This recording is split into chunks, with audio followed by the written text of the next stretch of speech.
What's good, guys? It's the Novice back with another review. A Novice Reviews. This time, A Novice Reviews Reservoir Dogs, the Quentin Tarantino first time debut. He wrote and directed this movie. I watched this on Netflix the other night, and I should have done a review straight away, but I have terrible lighting, guys. So yeah, it wasn't an option. um, First and foremost, here's my impression of this movie. This movie makes me want to rewatch Hateful Eight because Quentin Tarantino. To give context, guys, my first experience with Quentin Tarantino was watching Kill Bill. I've seen like bits of Jackie Brown before then, but that was my initial experience with what's his face with Quentin Tarantino watching Kill Bill, a movie that I love to this day, especially Volume One. Um, my favorite movie of his, Inglorious Bastards, and I've always been a fan.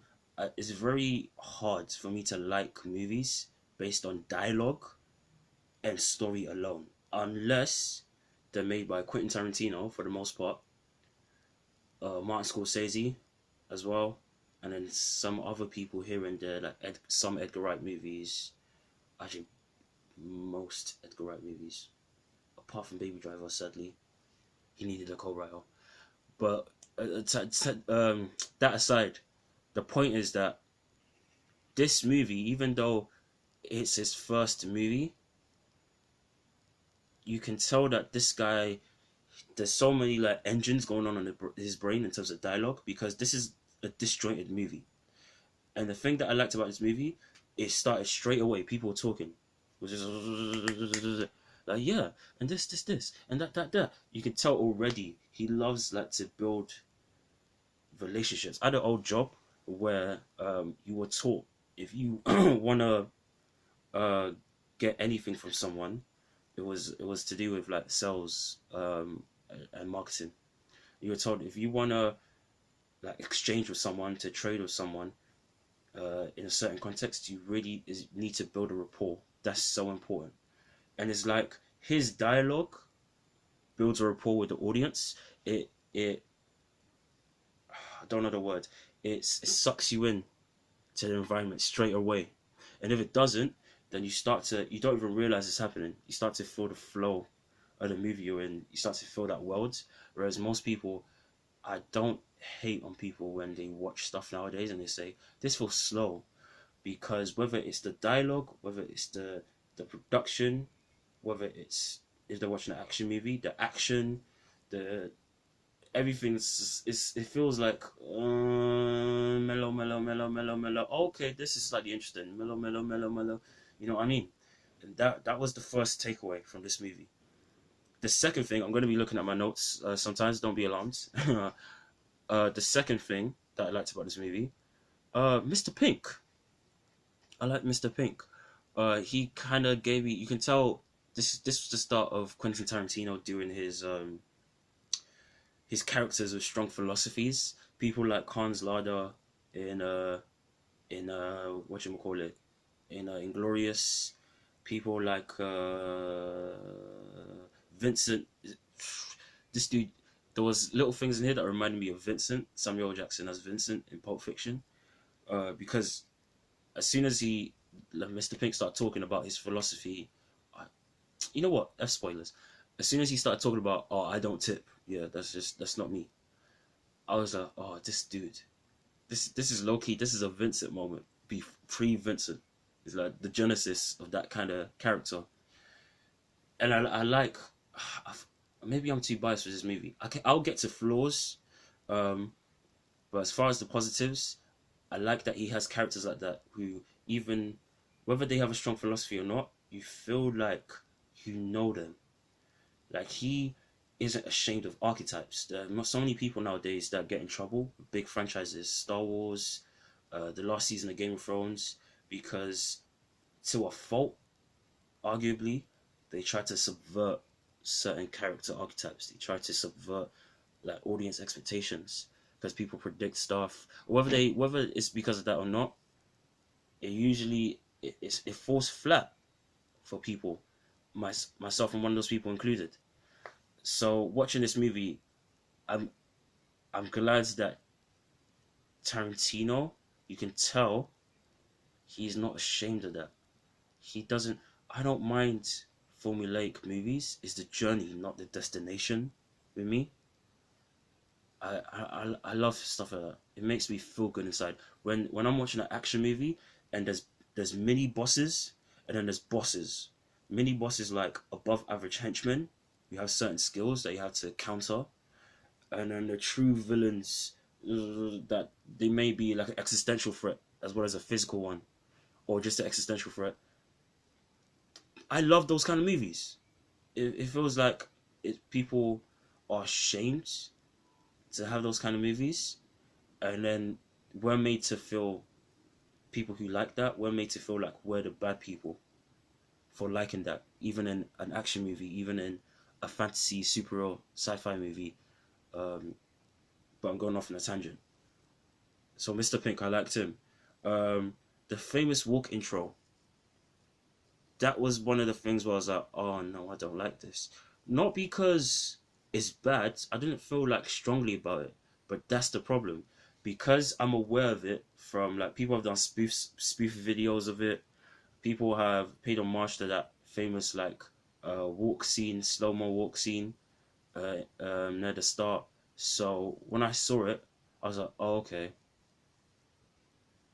and I was just watching. I just had the blank face like, oh, okay, and that made me sad. I'll be honest with you. That goes to show. Here's the lesson: don't hype anything too much. Yeah, don't hype anything too much. Okay. The next thing I liked, um, when Mr. Orange got shot, the way the panic and the pain that he was in. Here's something I noticed about this movie. Quentin Tarantino, maybe it's his later writing where he may possibly went like in one direction or another direction too far, but this felt like very realistic violence. I don't know what it is watching this movie like that, especially Mr. Orange being shot and the pain and panic he was in. I felt like I was watching. Oh shoot, this feels realistic. I've never seen someone who's been shot, believe it or not, but this feels realistic. Like I understand how someone could be in this type of pain from one gunshot wound, because that shit would hurt like heck. And apparently, being shot in the gut is one of the most painful places to be shot, apart from kneecaps. So I completely it makes me realize that there's a YouTube channel I follow, Rossitron, who made a movie about a video essay about the importance of R-rated violence, and people need to learn that there's a finality to it. That if you just see digital CG blood, or if you just see PG violence, people will not register what violence really means in their minds. So when they watch a scene, they'll think, oh, you know what? They need to fight more. They need to have more blows. It needs to be like a Dragon Ball Z fight. But in reality, people get punched.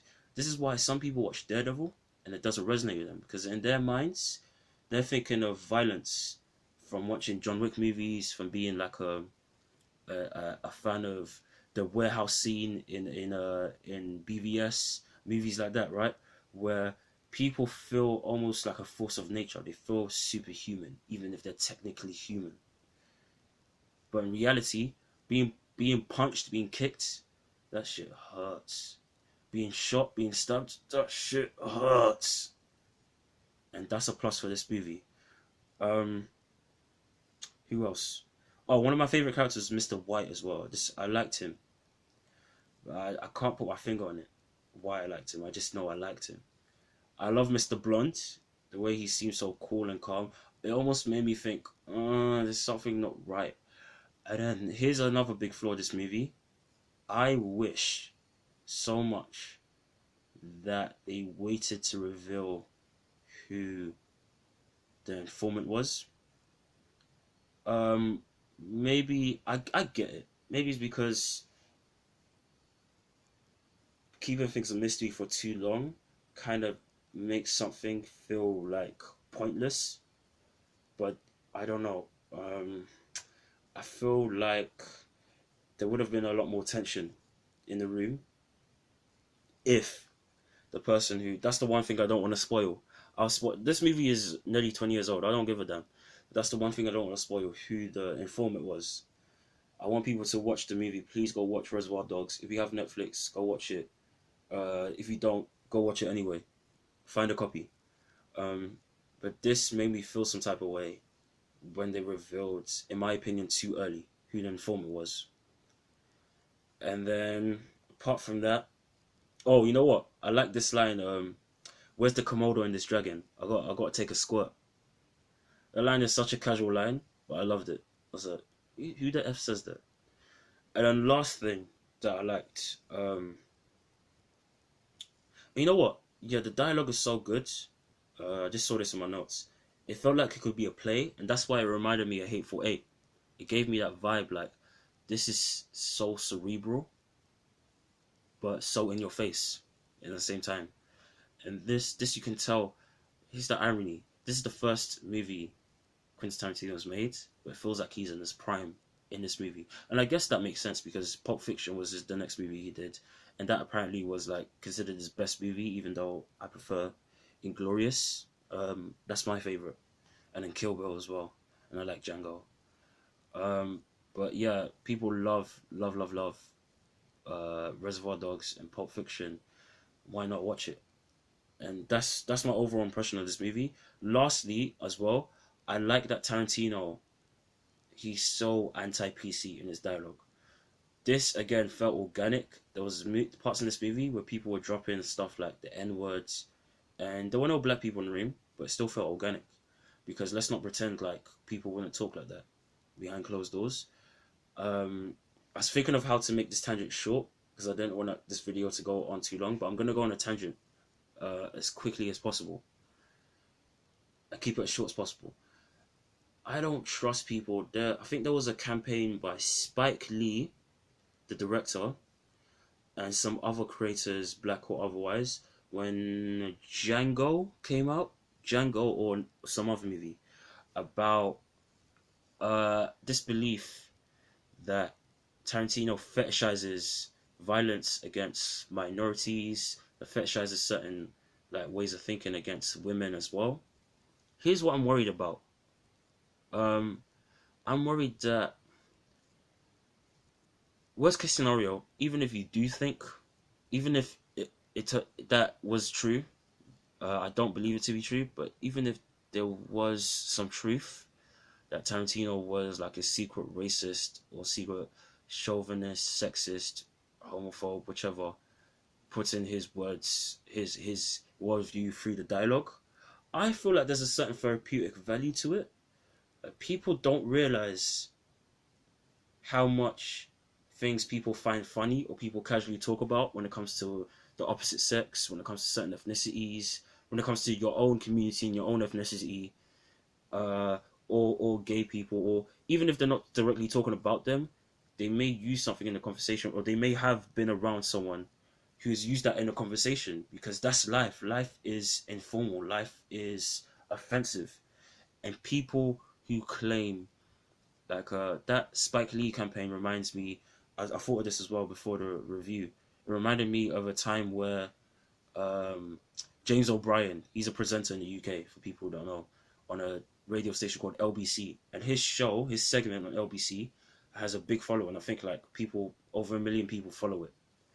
This guy, when Trump said years ago, the grab them by the pussy comment, uh, whether you agree or disagree with what he said, I clearly don't obviously care for that comment.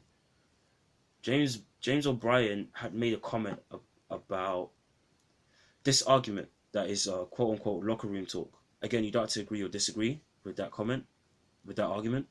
But James O'Brien said something about how, oh, I remember growing up, that was never considered locker room talk. Or I'm paraphrasing. Please go search up his comments to learn more.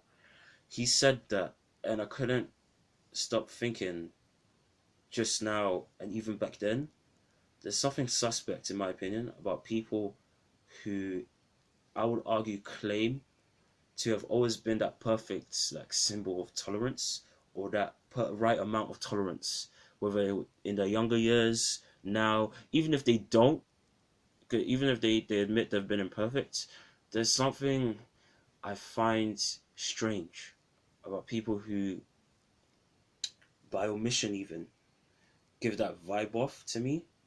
Whereas Tarantino, on the other hand, him, certain stand-up comedians like Bill Burr's, Dave Chappelle's. Sorry, that was a fly, Murray. Yeah, certain comedians, I just trust them more because they come out with the politically incorrect comments about things. And that's why I like this movie. This movie, to me, tops it off by the dialogue alone. Guys, tell me your thoughts down below. If you've seen this movie, what are your thoughts on this movie?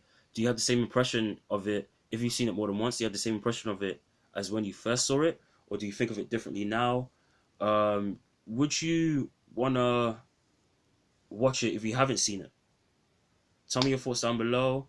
If you like this video, take a look at my other videos. I won't tell you to subscribe, but, you know, do you? And signing off. Later, man.